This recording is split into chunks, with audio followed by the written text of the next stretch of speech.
Pierre-Yves Rougeron, bonjour. Bonjour. Nous vous retrouvons aujourd'hui pour ce grand entretien du mois de novembre 2019 et de fin d'année. Et je vous propose qu'on commence, comme à l'accoutumée, par les actualités du Cercle Aristote. Alors, l'actualité du cercle, eh bien, c'est, disons, la mise en place de tout ce que nous projetons de mettre à votre disposition pour Noël. Vu que, comme me le disent certains copains à moi, avec un humour tout à fait particulier, vu qu'ils m'envoient des cartes postales de Noël ma mère, Noël approche. Et voilà. Enfin, vous me direz, mieux vaut encore que Noël approche plutôt que l'autre écolo pète les plombs, vu que, comme vous le savez, on va tous mourir. Hein. C'est un ancien chef écolo qui s'est retiré dans le survivalisme qui nous l'a dit. Donc, le même qui voulait qu'on fasse pas de gamins parce que un enfant français, ça représente 2 allers-retours Paris-New York. Hein, c'est con pour les gilets jaunes, tu vois, parce qu'ils pourront jamais aller à New York, mais leurs gamins sont des Paris-New York. Enfin, tu me diras, beaucoup s'appellent Kevin, alors ça doit venir de là. Mais en tout cas, merci pour la haine antinationale et pour la haine de classe, hein, les sympathiques écolos. Donc, Noël approche, et mon équipe a pensé à vous, donc déjà par le dernier ouvrage de notre rentrée littéraire. On devait en avoir 2 de plus, mais ils sont décalés. Ils sont décalés parce que les textes ne sont pas tout à fait prêts. Donc le dernier d'un jeune et brillant géopolitologue, dont c'est le premier ouvrage, s'appelle David Toscher. Ça s'appelle Vers les États désunis. Donc c'est une approche géographique d'une potentielle sécession du territoire américain. C'est un scénario qui est de géopolitique fiction, c'est-à-dire qu'à partir de toutes les données constitutionnelles, géographiques, sociologiques, politiques des États-Unis, et si l'Amérique implosait de l'intérieur, ce n'est pas du tout souhaité, ce n'est pas du tout romancé, c'est un scénario, et les États souverains doivent avoir plusieurs scénarios, doivent penser, doivent faire de la prospective, ce qui est notre particularité de ce prométhéisme grec dont nous sommes les héritiers, qui est de vouloir appréhender l'avenir. C'est pour ça que la France avait le plan. Hein, il y a, à mon sens, rien de plus progressiste et de plus prométhéen que le plan, c'est-à-dire de prendre le futur dans sa main, car l'histoire se fait ou se subit, au choix. Et aujourd'hui, on a décidé de subir. Hein, donc voilà. Et la question, c'est la question de cet ouvrage, c'est et si l'Amérique s'effondrait? Elle s'effondrera, c'est la première puissance du monde, donc elle s'effondrera nécessairement sur nos pompes. Alors on peut tergiverser, oui, mais en parité, les Chinois sont plus forts, oui, mais si l'Amérique se casse la gueule, c'est sur nos pompes quand même, d'où l'utilité de l'avoir légèrement pensé avant. Donc voilà, cet ouvrage est disponible donc sur la boutique du Cercle Aristote, chez vos libraires, dans les points de vente, donc n'hésitez pas, encore un ouvrage studieux pour passer un Noël qui ne le sera pas moins. Dans la rubrique « Nous avons pensé à vous », eh bien, mon équipe a évidemment mis à votre disposition la totalité des collections des ouvrages et des revues de perspectives libres que vous pourrez redécouvrir pour Noël. Et à cette fin, nous avons fait des coffrets, des packs. Si vous voulez, par exemple, un pack perspective libre avec la totalité du numéro 1 jusqu'au numéro décadence.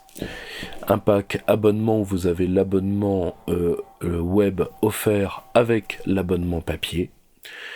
Et nous avons fait des packs de livres, dont le pack rentrée, avec tous les ouvrages de notre dernière rentrée, ou le pack Palma, avec toutes les œuvres de Norman, et après des packs thématiques sur l'Europe, sur l'histoire des idées, sur la philosophie, sur l'écologie, sur la géopolitique. Tout ça est à votre disposition, tout est disponible sur le site du Cercle Aristote, cerclearistote.com, et en description de cette vidéo pour ceux qui le souhaitent. Nous avons refait une petite, entre guillemets, brocante. J'ai vu que, si vous voulez, depuis que Cohn-Bendit et que Romain Goupil sont en marche, tout le monde ressort les vieilleries, qu'est-ce que vous voulez. Et nous avons ressorti quelques ouvrages pour vous de cette année, qui sont disponibles là encore sur, disons que sont des livres de signature qui n'ont pas été vendus et qui sont à votre disposition à prix cassé. Enfin, pour ceux qui veulent se la jouer rétro, mon ancien ouvrage Enquête sur la loi du 3 janvier est disponible pour une durée limitée sur le site du Cercle Aristote.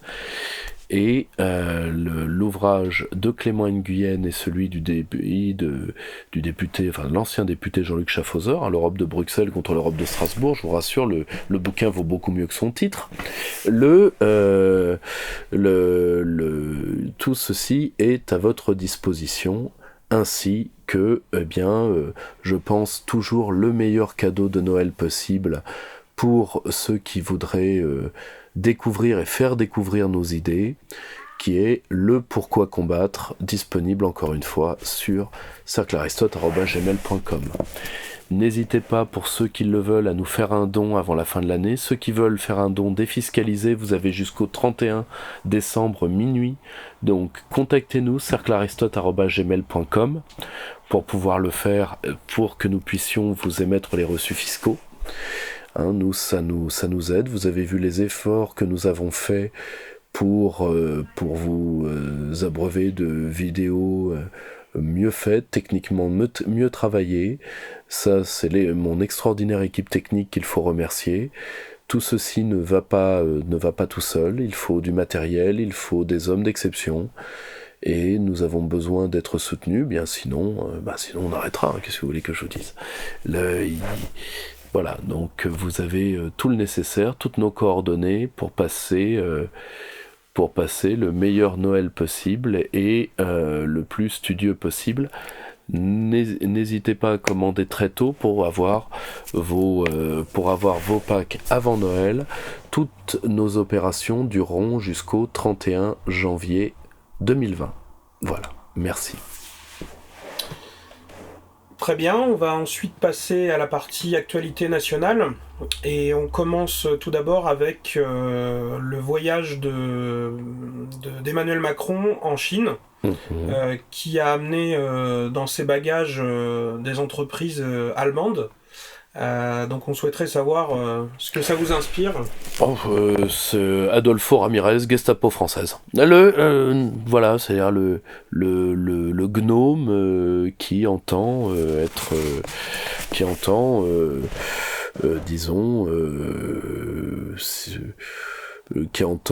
se dessaper en croyant que sa nudité aiguisera la pitié de son maître. Le problème, c'est que chez l'Allemagne éternelle, la pitié ou la compassion n'est pas tout à fait ce qui caractérise ce peuple qui, comme dirait l'autre, ne marche pas à la romance.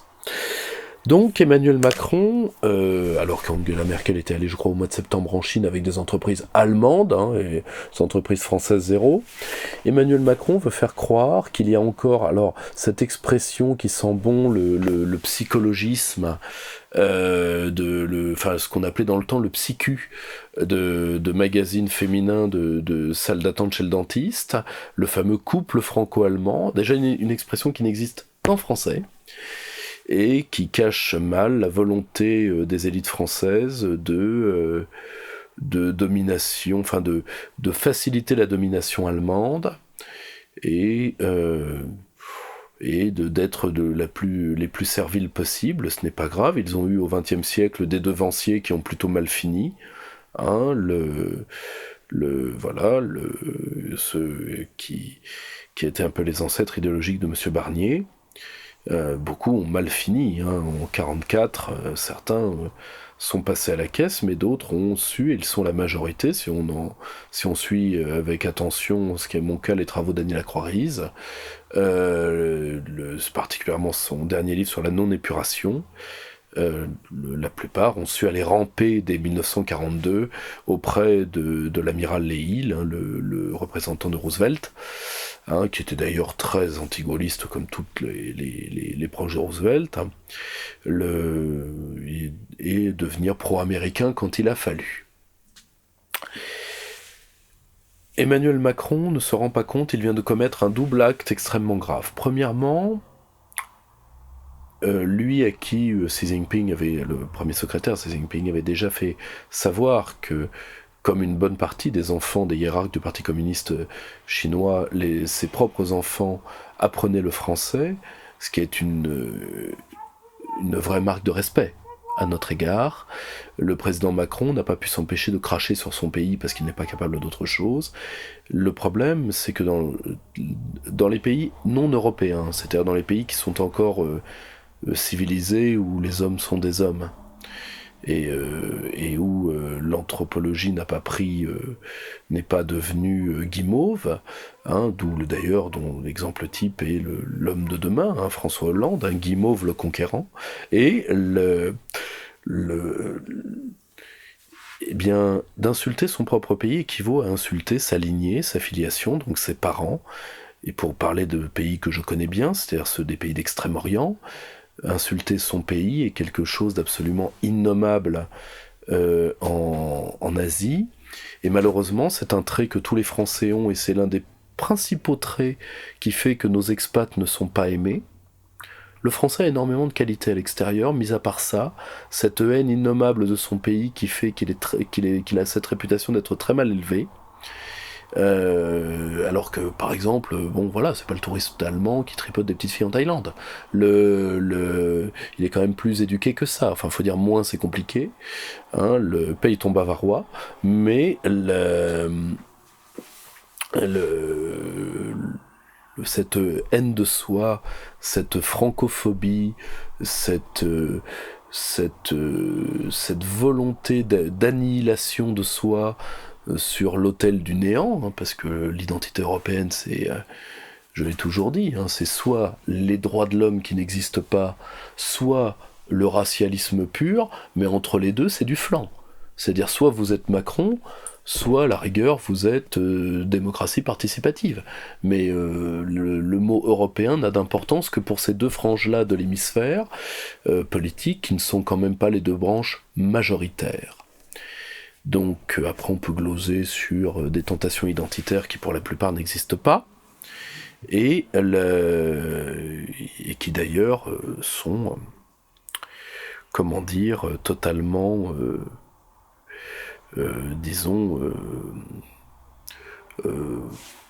vaporeuses. Donc le président Macron a insulté son pays devant des Chinois, et le pire, pour leur vanter un pays qui est de plus en plus un ennemi de la Chine. En effet, l'un des buts de la géopolitique allemande est de fâcher tous les pays européens avec Pékin, et d'utiliser pour ce faire le fameux service d'action extérieure de la Commission, donc les fameux diplomates de l'Union, en réalité qui sont un surcroît de diplomates à la disposition du Reich, et qui servent à faire des opérations de subversion. Par exemple, le Bénin vient d'expulser l'ambassadeur européen, un Allemand, comme c'est dommage, pour une fois qu'il y en avait un, fallait qu'il soit méchant, oh là là, le pauvre petit insecte qui n'a pas d'aile, et donc l'a expulsé pour activité subversive, et en réalité le service d'action extérieure sert avant tout à des entreprises de déstabilisation, y compris d'ailleurs parfois au sein des territoires des pays membres, mais particulièrement ils servent entre autres à utiliser les minorités, particulièrement les minorités sexuelles, en vue d'imposer leur vue, et il n'est pas manqué de respect aux minorités en question, et il n'est pas, nier leur souffrance potentielle que de dire que de prétendre que leur utilisation politique, dont d'ailleurs les principaux intéressés feront les frais, parce qu'ils seront balancés à la poubelle immédiatement après, équivaut à les mettre en danger. En effet, quand dans certains pays musulmans ou africains, qui sont des pays qui ont des problèmes de développement et dont il est normal, quand tout le monde n'a pas à bouffer, que le droit des minorités passe après. Hein, si vous voulez, l'assiette pleine avant la Gay Pride, faut quand même avoir un minimum de sens des priorités. Et dans certains de ces pays, si vous utilisez ces minorités, vous les mettez en danger. Je vous rappelle que le service d'action extérieure, mené à l'époque sous les ordres toujours de la diplomatie allemande, et mené d'ailleurs par une députée allemande très en pointe sur les droits des champions de Scrabble, hein, LGBTQI, enfin vous continuerez, hein, Ulrike Lunacek avait, je crois, en Géorgie, tenté de faire une Gay Pride qui débutait au sortir de la messe, pour, disons bien dire, à la communauté qui n'est pas dominante, hein, qui ne représente que 95% de la population, qui sont qui croient encore en Dieu. On est dans des pays de forte croyance, dans ces pays caucasiens, ou de forte imprégnation culturelle du religieux, comme vous l'entendrez. Disons qu'ils pouvaient se mettre leur crucifix là où je pense, et ça s'est terminé en émeute. Mais en émeute, si vous voulez, à 15 contre 1. Donc si vous voulez, le match a été court mais intense, et les députés européens présents n'ont pas été touchés, contrairement à une partie de leurs ouailles. Et voilà voilà comment se termine le fait d'user des minorités pour déstabiliser des États. C'est que vous faites des tirailleurs en gros bataillons, et vous finirez par les laisser se faire massacrer, parce que vous n'avez pas la force avec vous. Et donc, vous n'êtes que dans la provoque, une provoque qui est une provoque doucereuse pour vous, parce que vous pouvez toujours vous permettre de cracher en l'air, c'est pas vous qui prendrez le glavio de retour.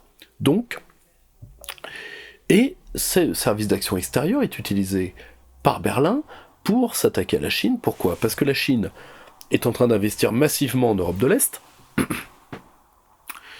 et la Chine est en train tout simplement, de supplanter l'Allemagne comme puissance exportatrice, vu que la Chine a beaucoup acheté de machines-outils allemandes. Maintenant, les transferts de technologie arrivent à terme, et en plus, la Chine va inonder une partie de l'Europe de ces voitures individuelles à bas prix, ce qui terminera de finir à coup de pelle un système économique allemand qui, je vous le rappelle, n'a été configuré que pour vendre des bagnoles.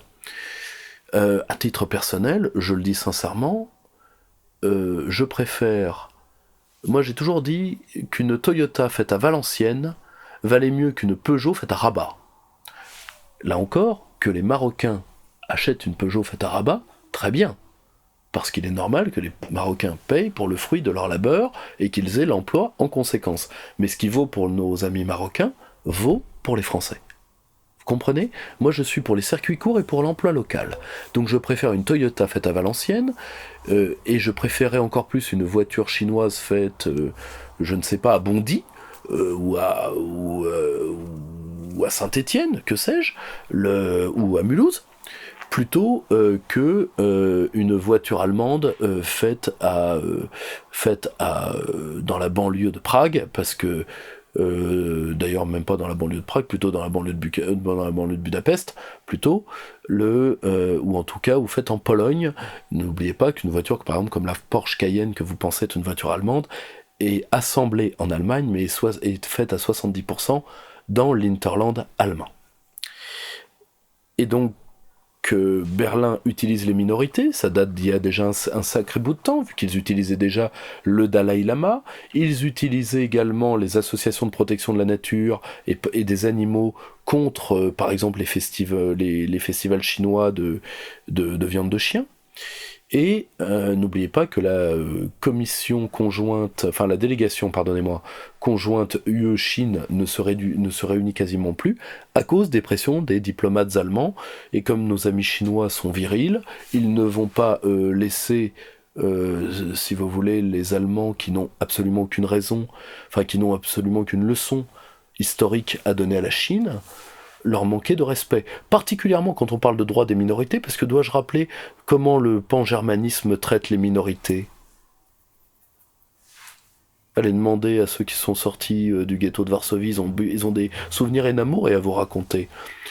Bien sûr, tout cela au nom aujourd'hui des sacro-saints ouïghours, qui font l'objet, disons, d'une opération de déstabilisation et de désinformation à grande échelle, qui ne peut qu'aboutir, de surcroît, qu'à augmenter le malheur de cette population. Car admettons que le 10e soit vrai des soi-disant persécutions que la Chine exercerait aux Xinjiang chinois. Je vous rappelle que le Xinjiang est une région disputée de la Chine qui a été soit la Chine, c'est le confin de la Chine. C'est-à-dire, elle a toujours été dans l'orbite d'une puissance. Et principalement de la puissance chinoise. C'est comme le Tibet. Le Tibet n'a jamais été indépendant. Ça a été soit la Chine, soit l'Inde, au choix.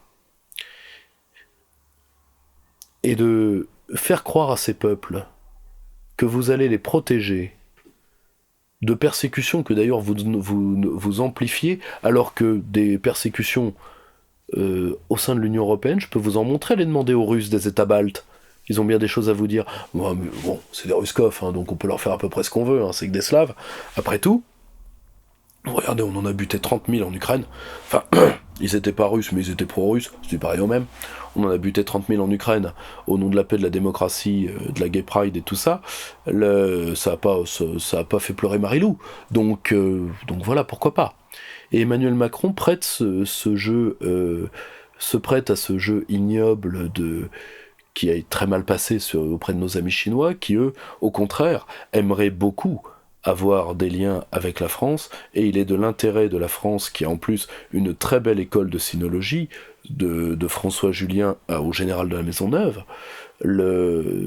d'avoir les liens les plus profonds et les plus amicaux avec Pékin. Nous sommes deux très vieilles nations, et au-delà d'affaires largement dépassées, j'espère que nos amis chinois le comprennent, qui sont à minima l'affaire du sac du Palais d'été, mais particulièrement l'affaire des traités inégaux, nous avons beaucoup de choses à nous dire parce que nous sommes en face d'une modernité qui nous fait du mal, à la Chine comme à la France, et qu'un grand dialogue pourrait nous faire beaucoup de bien, car nous sommes avant tout, il ne faut pas l'oublier, de vieux amis. Et nous prêtons le flanc à l'accusation par certains de nos amis chinois de participer à cette tentative à ces tentatives agressives d'isoler la Chine, à cette tentative de containment germanique, alors que nos amis chinois, qui par le passé ont eu des choses à se reprocher. Je pense qu'à chaque fois qu'ils ont pris le contrôle d'une entreprise en France, ça s'est pas mal passé, ça s'est très mal passé. Mais nous vivrons dans un monde centré sur le Pacifique et centré en partie sur la Chine. Il faut s'y habituer. La France est une puissance pacifique. Nous avons cette chance extraordinaire par nos frères ultramarins qui sont aujourd'hui l'avant-garde de notre nation. Donc nous avons des choses à nous dire. Alors que l'Europe sera fondamentalement un grand asile ou une grande maison de retraite. Bon, c'est comme ça. Et l'Allemagne au premier rang. Le problème, c'est qu'on dit que les peuples vieux ne sont pas dangereux, ça dépend lesquels. Donc voilà, Emmanuel Macron a humilié la France comme il en a l'habitude. Il y a quelque chose... est-ce que c'est sa formation? Est-ce que c'est sa psychologie? Est-ce que c'est ses équipes? Très difficile à dire.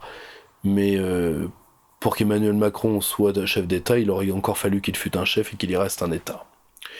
Alors que pendant ce temps-là, eh bien, les ventes de la France à la découpe continuent. Par exemple, les Allemands, par BASF, viennent de mettre la main sur un de nos fleurons de ce qui s'appelle Sculpteo, de l'imprimante 3D. La Chine vient d'acheter une de nos grandes maisons scientifiques de diffusion d'ouvrages, particulièrement d'ouvrages liés aux sciences dures et à la physique particulièrement. Les Américains s'attaquent à nos pépites technologiques. Alors vous me direz, comment éviter tout ça? C'est très simple, utilisez la finance au service de l'État. Si vous reprenez le contrôle de la création monétaire, nous pouvons avoir très rapidement un fonds souverain assez gigantesque. Si nous avions en plus l'intelligence de le mettre sur une partie de nos réserves de matières premières, je pense à nos réserves particulièrement de nodules polymétalliques, cela pourrait nous faire quelque chose d'assez substantiel assez rapidement. Nous pouvons monétiser une part non négligeable du PIB par an. C'était le système des avances au trésor dans le temps, hein. Là encore, on n'a rien inventé.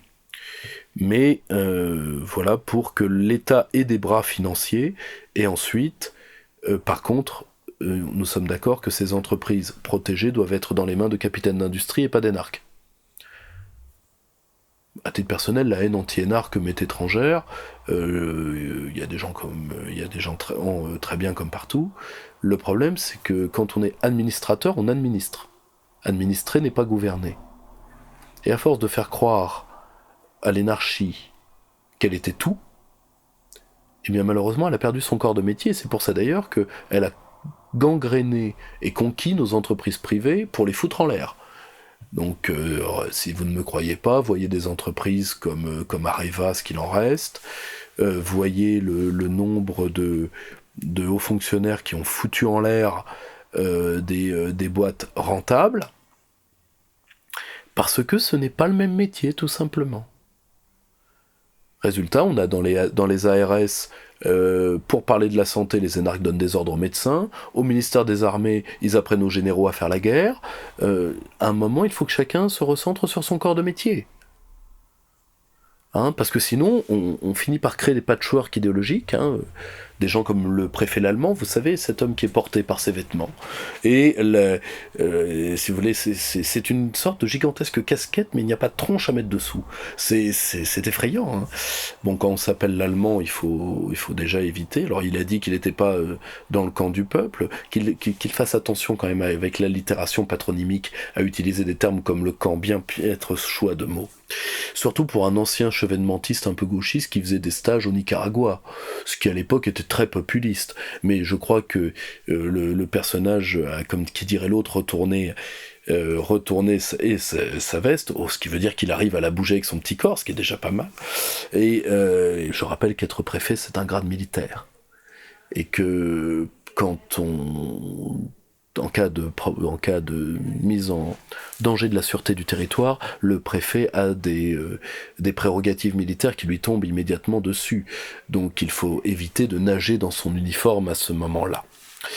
Et malheureusement, c'est l'hybridation, c'est à la fois la déchéance et l'hybridation de la caste de la haute fonction publique qui explique largement qu'ils ne soient pas capables de protéger nos industries et nos entreprises. C'est pour ça que c'est à une élite issue de l'intelligence économique, issue de certains groupes privés nationaux, issue des armées, de protéger par les bras financiers de l'État. D'ailleurs, nous en avons déjà un gigantesque, qui est la Caisse des dépôts et consignations, qui pourrait servir à sauver ces entreprises. Parce qu'il faut se rappeler le caractère prométhéen qu'a pu avoir une partie de notre haute fonction publique.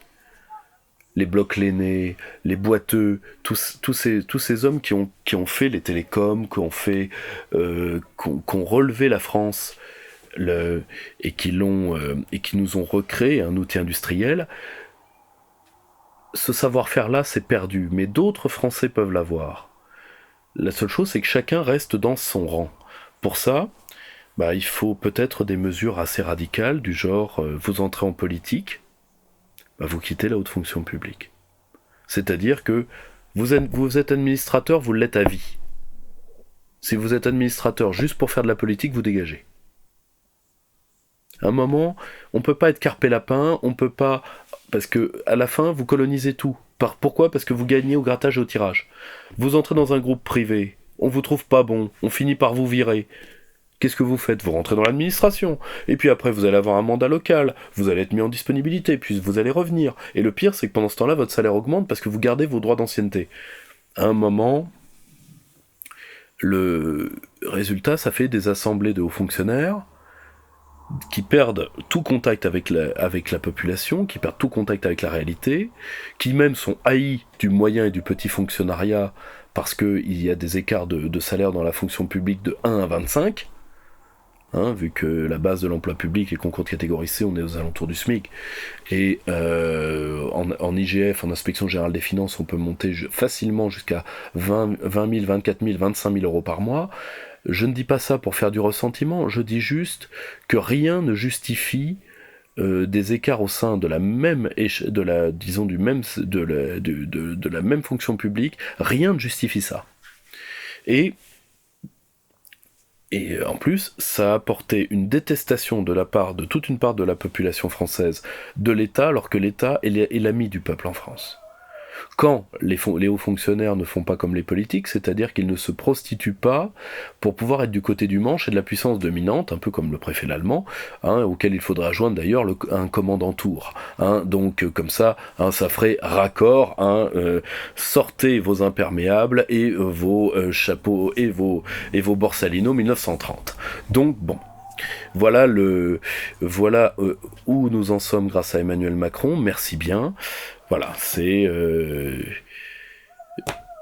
fait-il ça par servilité, par idéologie j'ai peur malheureusement pour lui que le jour où il quitte ce monde, il lui arrive la même chose qui était arrivée à Jules Ferry, qui entendait il est mort le Prussien depuis ses fenêtres. Voilà. Ce serait malheureux d'ailleurs, et ce n'est pas ce que nous lui souhaitons. On va encore parler d'Emmanuel Macron, puisque vous souhaitiez réagir à la phrase qu'il a dite lors de son interview dans le magazine The Economist, où il a dit que l'OTAN était en état de mort cérébrale. Alors, Emmanuel Macron, dans sa volonté de faire donc l'Europe puissance, c'est-à-dire en réalité de mettre nos armes au service de l'Allemagne, parce que c'est ça l'effet, il reprend un constat mais qui est vieux comme Hérode. Bon, l'OTAN, ça sert à quoi ? L'OTAN, d'abord, c'était une levée de banc seigneuriale qui était en face du pacte de Varsovie, qui repose sur l'article 5 du traité du traité de l'Atlantique Nord, qui est une sorte, si vous voulez, de protection mutuelle. Et donc, pour tout le monde, et particulièrement pour les locuteux d'Europe de l'Est qui l'ont signé après la chute du mur, ça voulait dire l'armée, le GI du Kansas va venir nous sauver du grand méchant Popov qui veut nous cuire à la béarnaise. Parce que c'est un plouc. Voilà, bon. Et en réalité, pas du tout. Parce que, et ça le général de Gaulle a été le premier à le comprendre, mais si vous voulez, c'est évident. Et les Européens sont en état de décadence aggravée. Pour ne pas le comprendre, c'est quand même pas difficile qu'aucun pays ne va sacrifier ses nationaux pour sauver les peuples qui ont inventé le Borsch. Voilà. À titre personnel, je devrais sacrifier un de mes amis Saint-Aubinois, je viens de Saint-Aubin-de-Courtorey, pour sauver un Ukrainien. Et bien évidemment, c'est non. C'est de la logique élémentaire. L'Amérique voulait juste pouvoir mobiliser une partie, si vous voulez, comme des tirailleurs coloniaux, quoi. Une partie des armées ou des armées fantoches des pays de l'Alliance. Bon, très bien. Ça sert aussi à exporter, vu que l'OTAN c'est avant tout des normes de défense, et particulièrement des calibres, des procédures, etc., qui sont toutes calquées sur celles de l'armée américaine, et donc ça sert pour exporter du matériel. C'était un peu de la vente forcée, mais de toute façon, vous savez, c'est de la vente forcée. Parfois, je dirais même que c'est de la vente draguée. Je m'explique. Le Polonais, par exemple, vous n'avez pas besoin de lui dire « achète, américain ». Vous lui dites « t'as vu, là, derrière le trou au fond du puits, par la nuit de pleine lune, il y avait un Russe. » Et il vous achète tout de suite le matériel. Donc, parce que voilà, point. Alors après, vous pouvez prier le grand Sachem pour la fameuse Europe puissance et l'Europe de la défense. Mais si c'est le cas, ne vous foutez plus jamais comme disait Cadoc, le frère de Caradoc, de ceux qui, pour faire pleuvoir, mettent le doigt dans le derrière du poulet. Parce que ça n'a pas beaucoup plus de réalité. Donc, l'OTAN sert à une troisième chose, à maintenir un glacis d'avance aux bases américaines en cas de confrontation avec la Russie, ce qui est un scénario qui serait militairement désastreux pour tout le monde, mais qui est politiquement, à mon avis, difficile à jouer. Mais si on venait à transcender les armes nucléaires, particulièrement par des armes hypersoniques, ne serait pas, malheureusement, totalement exclu, c'est-à-dire d'un retour des guerres conventionnelles de masse par neutralisation de la dissuasion nucléaire. À titre personnel, pour moi, c'est le scénario catastrophe, et pour l'instant, vous inquiétez pas, on n'y est pas. Ce que j'essayais d'expliquer à une époque à des jeunes gens, c'est parce que l'arme nucléaire est une arme de non-emploi. Alors les mecs vont me dire, ouais, enfin Hiroshima, Nagasaki, oui, mais si vous voulez, il fallait déjà que le monde sache que l'arme existait. Depuis, c'est une arme de non-emploi. Et c'est à la fois une arme de non-emploi, ce que tout le monde sait, mais beaucoup moins dit, c'est que c'est aussi l'arme de l'erreur zéro. Je m'explique. Vous avez un bouclier type Star Wars, donc les fameux boucliers guerre des étoiles d'interception des missiles, et vous avez 40 missiles à ogive, vu que la place nucléaire se met dans l'ogive, qui voguent vers vous. Vous avez précisément 42 missiles, vous en abattez 41, il y en a un qui passe, game over. Vous comprenez mieux ce que je veux dire quand je dis que c'est une arme d'erreur zéro. Parce que toute sortie est définitive. Je vous rappelle que la force de nos bombes actuelles par rapport à Hiroshima-Nagasaki sont des feux de Knaki-Erta pour les camps scouts, à côté de ce qui se passe maintenant. Donc moins d'une vingtaine d'ogives suffirait à réduire la planète à des formes de vie primitives, hein, les puces, les scorpions, les cafards, castaners, et voilà, enfin, ce qui résiste aux radiations et tout ça. Donc voilà. N'oubliez pas que l'OTAN ne sert qu'à ça. Alors de dire l'OTAN est en mort cérébrale parce qu'il a perdu le pacte de Varsovie comme ennemi. Oui, d'accord, ok. Bon, oui, on peut dire ça, on peut enfoncer des portes ouvertes, on peut coiffer des chauves aux gants de toilette, tout se passe bien. Le président Macron, en réalité, n'a rien dit quand vous dites ça. C'est un constat évident, mais l'OTAN, en réalité, je vous dirais que l'OTAN sert beaucoup plus d'armes de désinformation aujourd'hui, particulièrement les réseaux otaniens, François Bernard Huyghe l'avait brillamment démontré, sont à l'origine de toute la propagande dite sur les fake news. François Bernard Huyghe est un intellectuel de très très haut niveau, auquel je ne peux que vous renvoyer le point. L'OTAN sert aujourd'hui d'officine de contre-ingérence intellectuelle et cognitive majoritairement, donc déjà elle n'est pas en électrocéphalogramme plat, et deuxièmement, que l'OTAN empêche la défense européenne, c'est pas ça. C'est que pour qu'il y ait une défense européenne, déjà il faut que les Européens veuillent vivre, donc déjà vous éliminez les 2/3 du cheptel, il faut que les Européens aient quelque chose à défendre, donc là vous éliminez encore les 2/3 du cheptel, et donc à la fin, vous tombez sur le fameux concept d'Europe puissance, si vous voulez, qui est un peu l'équivalent de la morale kantienne, hein, ce couteau sans lame dont il manque le manche, et qui n'a jamais intéressé que deux personnes, le français et le russe. Et encore, le russe aujourd'hui, il regarde vers Pékin, hein, parce que bon... on peut dire ce qu'on veut de la Chine, mais dans 20 ans, c'est pas couche pour adultes et déambulateur le programme. Bon, donc, alors qu'à l'Ouest, c'est couche pour adultes, déambulateur, plus arrivée massive d'enrichissement diversitaire, donc préparez-vous à être enrichi. Donc voilà,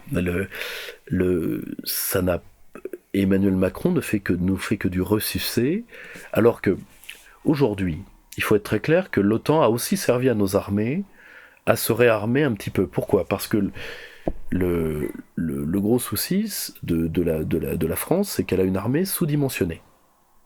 Elle a des lions qui se battent en haillons. Ou comme le disait un très bel article que vous retrouverez à mon avis sur internet, Armée française des cendres en héritage de Georges-Henri Brisset-des-Vallons, qui à mon avis a fait largement le tour de la question. Eh bien... l'armée française a trouvé un tout petit peu de réconfort en termes de matériel auprès de l'OTAN. Donc déjà, ce qu'il faut, c'est une défense française de l'ordre de passage de 2 à 4, voire 5% avec la R&D militaire du PIB, pour que la France puisse se défendre. L'Europe ne veut pas que nous la défendions, et je le dis sincèrement, qui se démerde le soldat Ryan. Or, parce que de toute façon, quand bien même nous aurions la force, parce que c'est ça le calcul de certains énarques, C'est donnons notre armée à Berlin pour que Berlin paye pour notre armée. Voilà, bon, une partie des hommes autour du fameux maréchal Moustache à une certaine époque pensaient pas totalement différemment. Bon, fort bien. Le souci, c'est que l'Europe ne veut pas se défendre. Et quand vous pensez que c'est quelqu'un d'autre qui va vous défendre, votre volonté de vivre s'amoindrit. C'est pour ça qu'il faut être toujours prêt à vivre dans l'horizon de la guerre. Et la plupart des pays européens n'y sont pas prêts. Point. Et vous ne les ferez pas vivre artificiellement. Vous n'allez pas leur faire des gosses, vous n'allez pas leur donner un avenir, vous n'allez pas ressusciter une volonté de vivre. Voilà, aujourd'hui, Olaf le Viking, c'est fini, il est au Valhalla, et aujourd'hui, la Suède, c'est un pays où, pour arrêter le moindre migrant diversitaire énervé, il faut une brigade entière de police, parce que chacun a tellement peur d'être traité de raciste qu'il préfère laisser la moitié de la ville cramée. Donc voilà, vous n'arrêterez pas par des rêves impériaux de la grande Europe impériale, gutturale, spectrale, vous n'arrêterez pas une décadence anthropologique. C'est notre peuple qu'il s'agit de sauver, c'est lui qu'il s'agit d'armer, et pour ce faire, sortir de l'OTAN, oui, pourquoi pas. Moi, à titre personnel, je préférerais neutraliser l'alliance. C'est-à-dire demander que la France ait poste d'observateur militaire aux organisations militaires dépendantes, je crois que ça s'appelle l'OCS, si mes souvenirs sont... Enfin, d'ailleurs, aux organisations militaires dépendantes de l'OCS, de l'Organisation de la coopération de Shanghai. Et à partir de ce moment-là, on est copains avec tout le monde, on peut vendre des armes à tout le monde, on s'entraîne avec tout le monde, ce qui fait un champ d'expérience pour nos armes et une école d'énergie pour nos soldats, et tout se passe bien. Et nous évitons de faire des guerres qui ne sont pas les nôtres, et de donner à des peuples que l'espoir rend teigneux. Je pense particulièrement aux peuples d'Europe de l'Est qui aiment beaucoup aller chercher l'ours russe parce qu'ils pensent qu'ils vont être protégés par l'armée américaine et par les piou-piou de l'armée française. Je le dis sincèrement, les nôtres ne mourront pas pour ça. Si les Teckels veulent se battre avec Mishka l'ours, eh bien qu'ils le fassent, ce sera court mais intense. Sur les 5000 soldats que représentent les États baltes à E3, face à 200 000 soldats russes à leur immédiate frontière, je peux vous assurer que ça ira beaucoup plus vite que la dernière saison de Game of Thrones. Voilà. Donc Emmanuel Macron, à côté du sujet comme d'habitude, il a fait bander quelques petits identitaires, c'est bien. C'est bien. Comme quoi n'importe quel surinvestissement symbolique vous suffit. Suffit d'habiter les mots. Voilà. Suffit de faire chanter. C'est bien triste. Vous souhaitiez parler ensuite de la chasse, et notamment d'un accident qui a eu lieu dans l'Aisne il y a quelques jours, où une jeune femme de 29 ans a été accidentellement tuée par des chiens de chasse.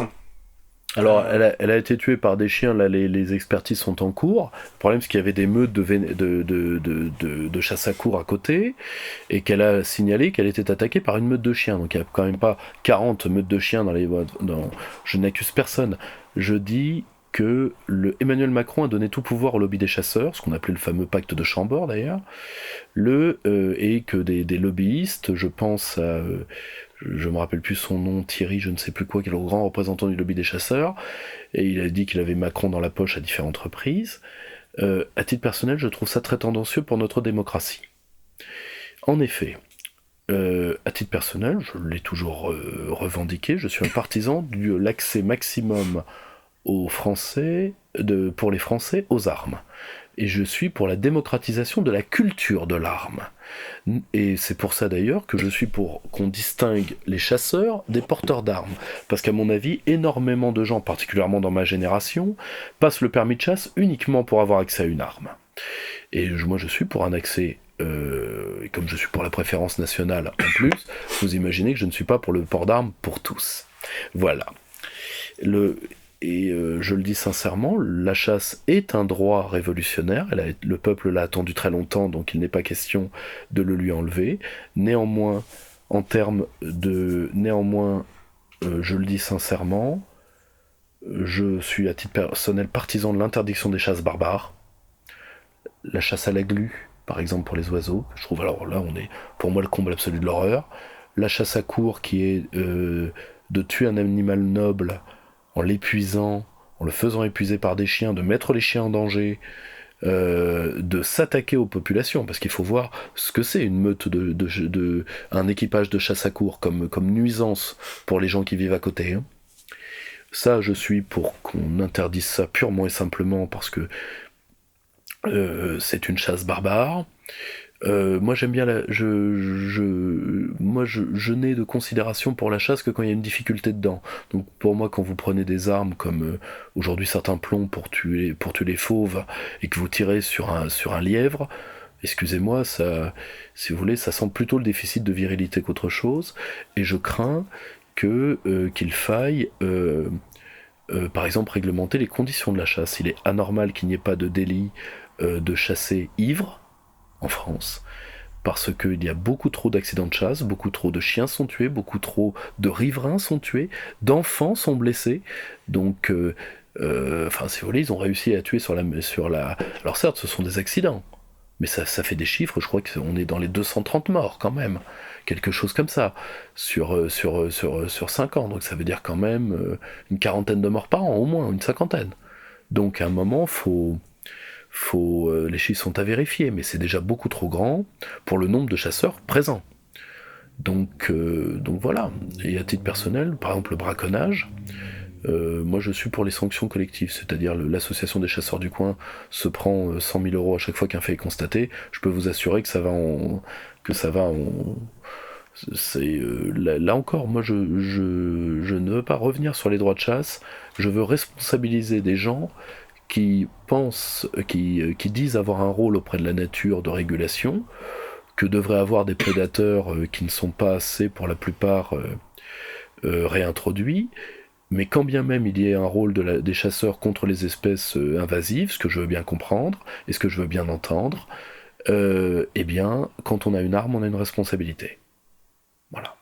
Et à titre personnel, je le dis, je rétablirai beaucoup plus les chasses nobles. Et une chasse noble, c'est quoi ? C'est une chasse à l'arc. Déjà. Parce que si on dit que la chasse est un sport, il faut qu'elle ait une vraie difficulté. Et je pense que la chasse à l'arc, et pour avoir un tout petit peu pratiqué l'arc beaucoup plus jeune, c'est quand même quelque chose de suffisamment compliqué. Et enfin, je suis désolé, c'est exactement comme la corrida.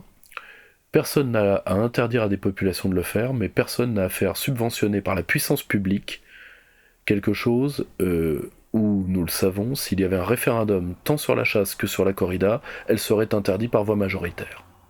Alors, je comprends tout à fait qu'on me dise, ce sont des cultes païens, ce sont des cultes taurins dans le cas de la corrida.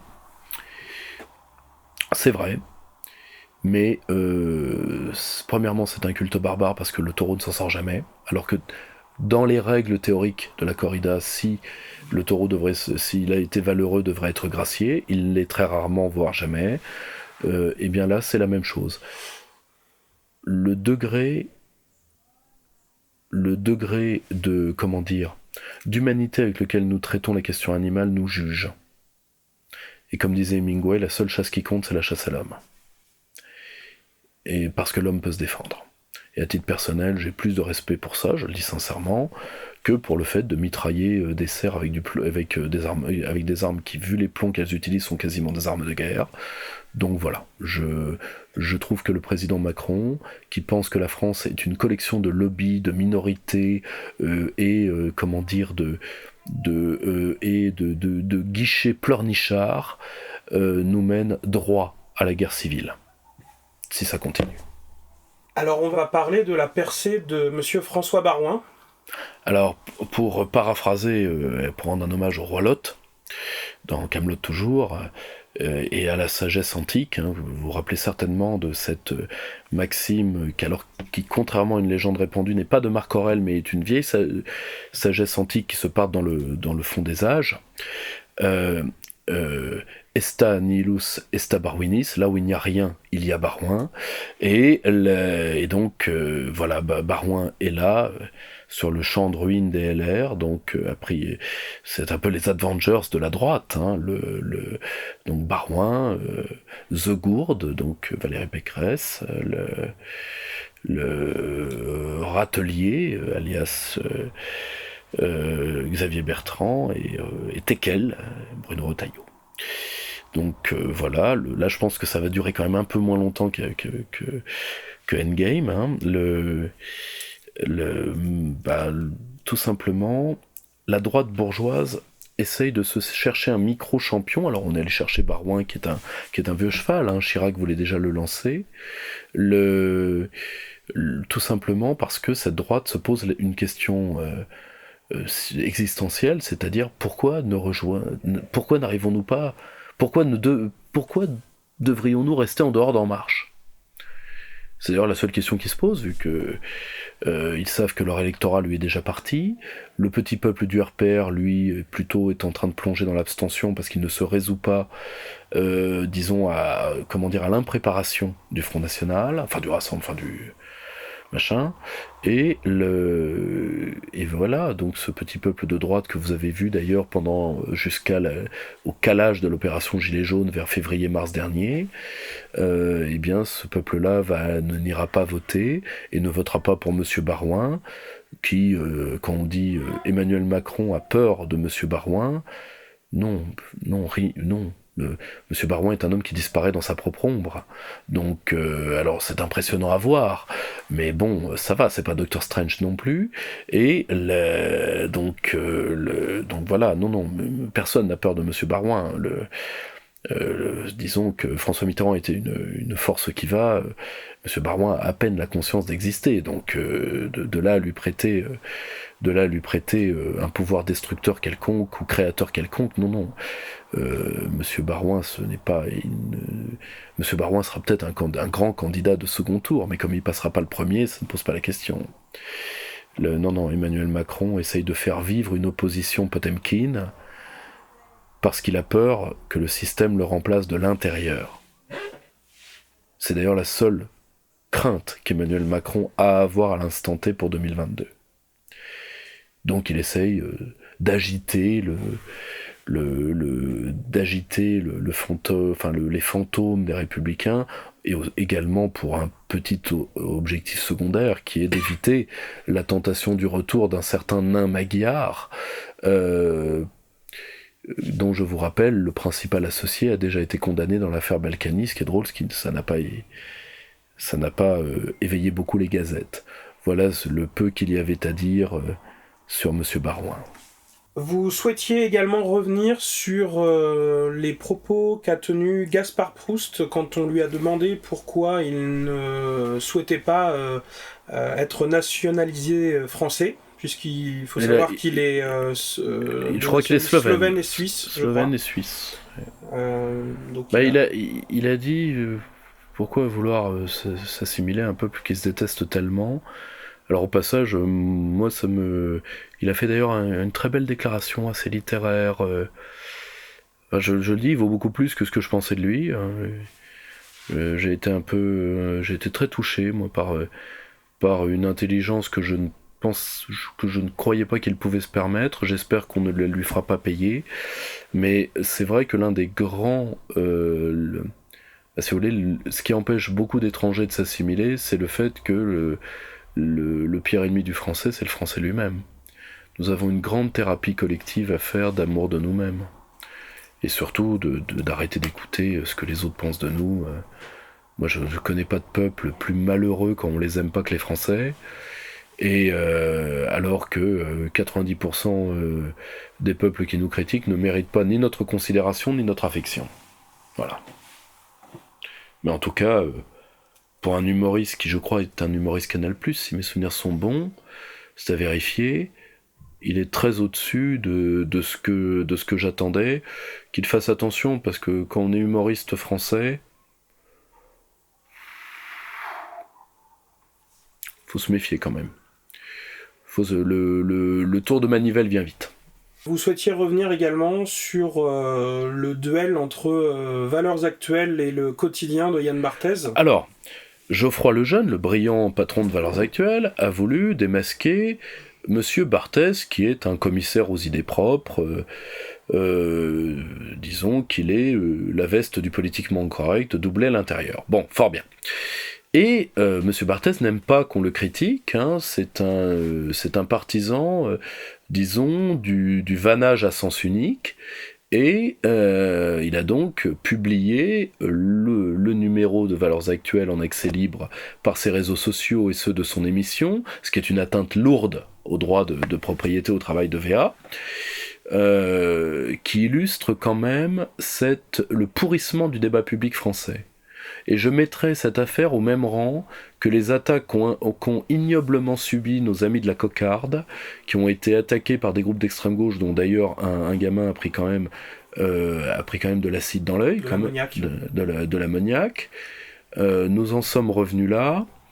À titre personnel, j'ai toujours haï les gens d'extrême gauche et d'extrême droite qui envoyaient les gamins se battre dehors pour le plaisir, disons, stendhalien de se battre pour conquérir le caniveau de la rue. J'ai toujours trouvé ça assez ignoble, et de voir que nous retournons à ces années de peste me terrorise. Et ce genre de petits capots, parce que ce sont bien des petits capots, ne fait qu'approcher le moment où tout débat en France terminera dans la violence. Et malheureusement, des gens qui ont ce que je qualifierais de rire sale, c'est-à-dire le rictus qu'on a quand on appelle les gibets, le rictus qu'on a quand les gibets sont dressés. Il y a toujours des gens comme ça. Avant chaque guerre civile, avant chaque guerre, avant chaque événement tragique, vous avez ces gens-là qui sont des croque-morts rigolards de l'unité sociale. Et comme M. Barthès d'ailleurs, qui est avant tout un soliste de fiches de police, ni plus ni moins. C'est une ambiance assez détestable. Je le dis sincèrement. Et pour maintenir l'iségorie, ça me fait bien de la peine, mais si nous devons en venir par la loi, eh bien c'est pas grave, les anciens Grecs en cas de stasis le faisaient.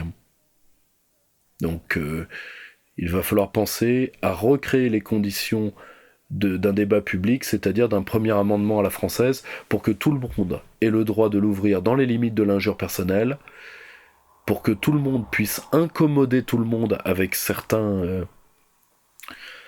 avec les débats que le réel nous pose. Ça ne me fera pas plaisir parce que des égouts vont remonter, des tas de choses que, à titre personnel, j'aurais aimé voir rester enfouies, mais nous n'avons pas le choix parce que si vous voulez, c'est le symptôme de ce que les services de renseignement appellent l'ensauvagement rapide de la société française. Il y a eu un rapport en ce sens récemment. Et pour désamorcer la violence, Cicéron nous l'apprend, il n'y a que les mots. Et pour ça, il faut libérer la parole à tous les étages. Ça me fera pas plaisir, mais c'est la première condition ensuite de restaurer un sentiment unitaire, ce qui passe par la mise de côté dans le débat public et y compris dans la citoyenneté des gens qui ne veulent pas de l'unité de la nation, quels qu'ils soient et d'où qu'ils viennent. Vous voulez vous tenir au courant de nos événements? Suivez-nous sur Facebook, abonnez-vous à nos groupes.